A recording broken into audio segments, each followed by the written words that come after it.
Við höldum áfram umfjöllun okkar málefni þjóðkirkjunnar í kjölfar nýrra upplýsinga meint kynferðisbrot fyrrum biskups. Við ræðum viðbrögð kirkjunnar við þeim og það hvort tímabært sé að aðskilja ríki og kirkju þegar stjórnarskránni verði breytt að loknu stjórnlagaþingi. Við ætlum að byrja hins vegar á málefni þjóðkirkjunnar en í dag ákvað biskup að fara þess á leit að nefnd innan kirkjunnar skipaði sannleiksnefnd til að rannsaka ásakanir kynferðisbrot Ólafs Skúlasonar fyrrum biskups. Þórhallur Heimisson, sóknarprestur og Illugi Jökulsson eru sestir hjá Helga til að ræða þessi mál og ekki síst hvort aðskilja í ríki og kirkju. Já, við ætlum að byrja á því að ræða þessi nýjustu tíðindi af þessu máli öllu saman. Illugi og Þórhallur, velkomnir. Byrja á að fá að spyrja þig, Þórhallur, hvað finnst þér um þessa sannleiksnefnd sem að nú búið að ákveða að minnsta kosti að verði skipuð. Það ekki búið að skipa þetta ennþá en það verðist að verið tekin ákvörðun það og kirkjuráð samþykkir það að gera það. Hvað finnst þér um það? Já, ég og svona allavega hópur presta og heldur nú vaxandi hópur höfum barist fyrir því að svona sannleiksnefnd verði skipuð og ég held að myndi kjölfara allra þessara upplýsinga og náttúrulega allra þessara sögu sem orðin okkur löng, eins og við vitum, að þá sé það algjörlega nauðsynlegt fyrir þjóðkirkjuna ef hún vill vera þjóðkirkja og eiga trúnað fólksins í landinu. Að öll þessi mál verði einfaldlega upplýst algjörlega og af óháðum aðilum þannig að fólk geti treyst í að þetta sé rétt og það liggi allt fyrir og öll kurl séu komið til grafa. Þannig að ég fagna því vissulega að þessi byrjaði að vinna að þessu en spurningi, ég hef bara hreinlega ekki kynnt mér nógu vel, ég var bara lest eins og þið í dag, fekk bréf eins og aðrir, þessa nefnd, hvort að þetta sé nógu hlutlaus nefnd, en ég ætla að vona það. Illugi, þú hefur gagnrýnt það hvernig kirkjan og þá sérstaklega biskupinn yfir Íslandi núverandi hefur tekið á þessu máli. Heldur þú að þetta verði til þess að lægja eitthvað öldurnar í kringum kirkjuna? Ég veit það ekki. Ég hefði kosið að dóms- og mannréttindamálaráðherra tæki þennan kaleik bara af kirkjunni og væri ekkert og hún skipaði sjálf þessa sannleiksnefnd sem vissulega þörf á að taki til starfa í staðinn fyrir að yfirmaður kirkjuráðs á að skipa nefndinum, eins og þetta óþarflega flókið og involverað einhvern veginn. Sannleiksnefndin verði hún óháð, þá vona ég náttúrulega hún skili góðu starfi en ég held að öldurnar muni ekki lægja að sinni, ekki fyrir en kirkjan horfist almennilega í augu við það hvað gerðist. Finnst þér hún ekki verið að gera það? Nú var komið þessi afsökunarbeiðni frá biskupi á Já, hún góðu gild, en akkur kom hún í dag? Akkur kom hún ekki í fyrradag? Í fyrradag var biskup hér í Kastljósi og þá gat hann ekki einu sinni svarað spurningunni hvort hann tryði konunum sem báru fram ásakanir gegn Ólafi Skúlasyni. Hann svona fór undan í flæmingi og hann terriði sannleikann að ýmsu leyti að var frjálslega. Núna viðurkennir hann að trúa konunum, sem ég held að hann hafi gert allan tíman, þó hann hafi ekki viðurkennt það. Og það bara vegna þess að það risin reiði alda í samfélaginu. Mér finnst að kirkjan sé að bregða á flótta, hún sé að bregðast við, hún sé að reyna svona að svara reiði almennings. Það kannski gott og gilt en það fyrir samt í taugarnar á mér að þetta skuli hafa þurft til, að það skuli þurfa reiði öldu almennings til að kirkjan sem telur sig byggja á alveg sérstökum siðferðisgrunni horfist í augu við sína siðferðilegu ábyrgð. Það þurfi beinlínis að pína hana til þess að horfast í augu við þetta. Hvað finnst þér nákvæmlega þetta, Þórhallur? Það verður nú ekki sagt að kirkjan hafi haldið neitt sérstaklega vel á spöðunum í þessu máli öll saman. Það auðvitað og það nú margt svona hálf klaufalegt við það hvernig þá sérlega biskupinn hefur komið fram og nú síðast núna í kvöld þegar hann vill líka minna fólk á það að það góður stundir sem að menn höfðu átt með Ólafi í sömu andrá og hann að biðjast afsökunar á því að maðurinn hafi farið svona fram eins og allt bendir til. Já, ég tek bara undir með Illuga með sannleiksnefndina. Ég persónulega hefði kosið að væri og hefði talað fyrir því innan kirkjuna eða prestahópsins að þessi skipu nefnd sem dóms- og menningarmálaráðherra myndi skipa en ekki á neinn hátt tengt kirkjunni. En hvað finnst þér sjálfum? Finnst þér að biskupinn að hann geti setið sem biskup? Í framhaldi af því, þetta spurning trúna. Ég var eitthvað að tala þetta við einhvern í morgun, þetta svona kannski líkist því ef þú lendir því að makiðinn heldur fram hjá þér og þú ákveður svo að sættast aftur og spyr bara hvernig get ég öðlast trúnað aftur.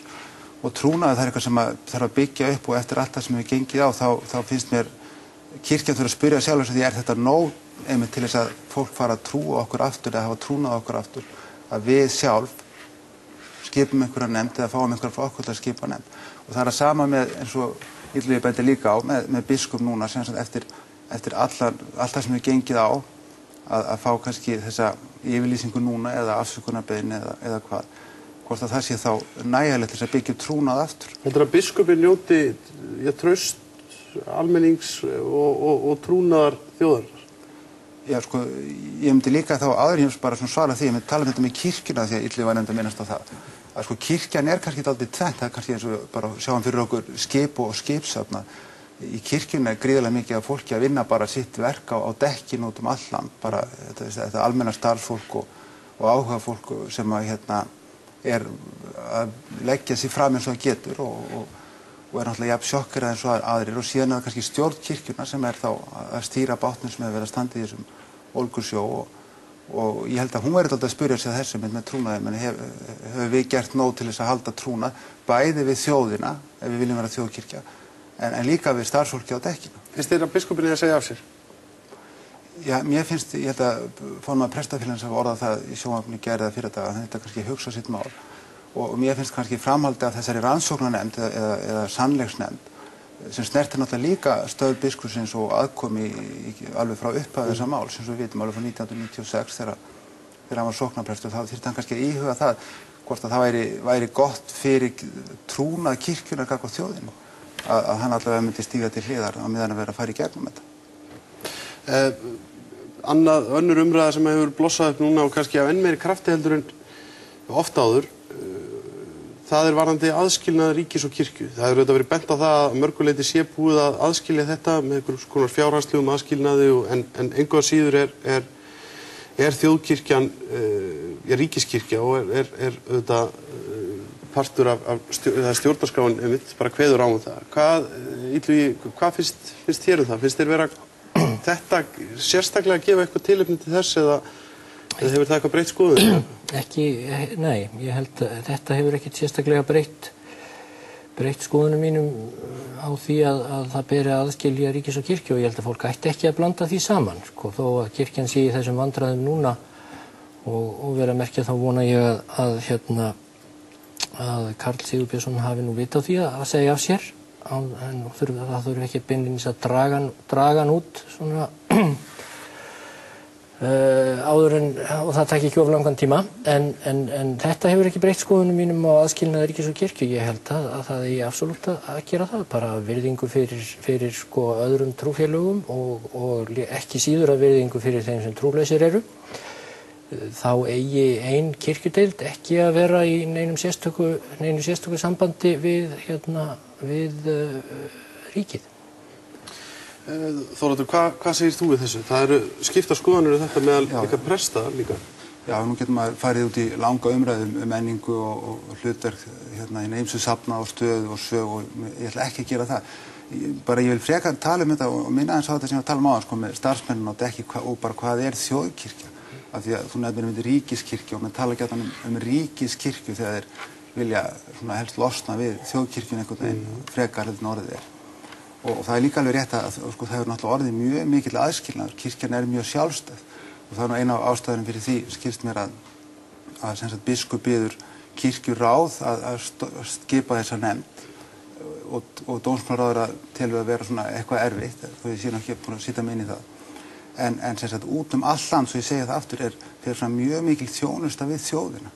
Ég hef sjálfur búin að ferðast mjög mikið í landið með hjónanámskeið og hamingjunámskeið og önnur námskeið á vegum kirkjunnar sem þjóðkirkjunnar sem er haldið á stöðum þar sem að sko presturinn og kirkjan og safnaðarstarfið er svona kjarninn í til dæmis bara félagslegri aðstoð oft og sálgæslu náttúrulega. Heldur þetta myndi dett upp fyrir ef þessi... Ég er ekki að segja að þetta myndi dett upp fyrir en sko að kirkjan sem þjóðkirkja það byggir á þessum trúnaði að þjóðin og kirkja vinni saman og náttúrulega ef að þessi trúnaður er ekki fyrir hendi að þá er kannski sjálfsagt að skilja algjörlega þarna á milli en mér finnst mér ekki gleyma því að sem sagt allt þetta mikla starf sem fer fram og algjörlega óháð sko stjórn kirkjunnar. Já, en nú talar bara kirkjuna sem sko allsherjar félagsmálastofnun og Já, hennar hlutverk mjög mikið sko.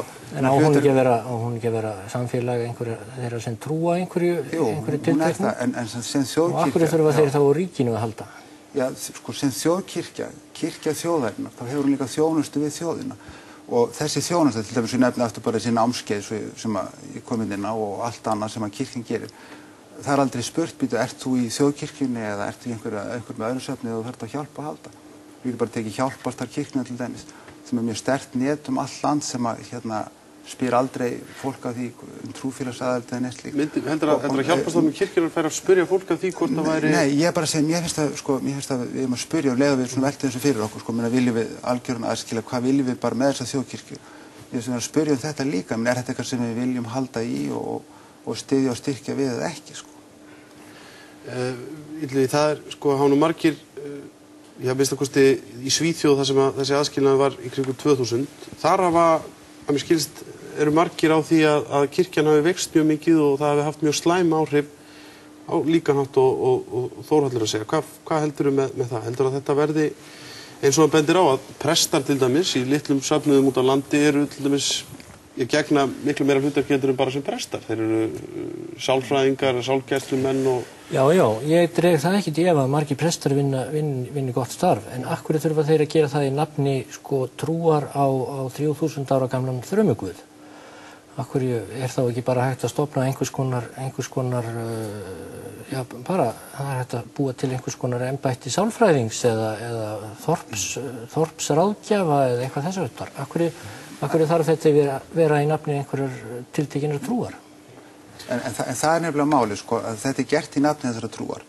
Hvað sem finnst þessa trú til eða frá, trúa eða trúa ekki, hvort að þú trúir eða ég trúi eða hvað.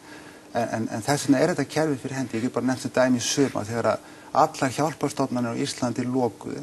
Það var kallað á hjálp til ríkisstjórnar Íslands sem ég skilst að sé velta þessu mjög mikið fyrir sig núna hvort að hún vilji vera í sambandi við þjóðkirkjuna eða ekki. Það var enginn sem svaraði neinu. Þá var hópur af fólki sem stofnaði það sem heitir Sumarhjálpin, sem ég kom nú reynda dálítið að, sem algjörlega bara sjálfstætt fólk út í bæ, ekkert tengt kirkjunni og á neinn hátt og ekki trúað eða til eða frá. En þá höfðum við engan pening til að auglýsa neitt eða neitt slíkt, en eitt af því sem við gerðum, það var að við sendum öllum sóknarprestum út all land, bara tölvupóst og spurðum, getur þið hjálpað okkur? Þekkið þið ekki fólk sem þarf á aðstoð að halda eða einhver sem getur lagt til pening?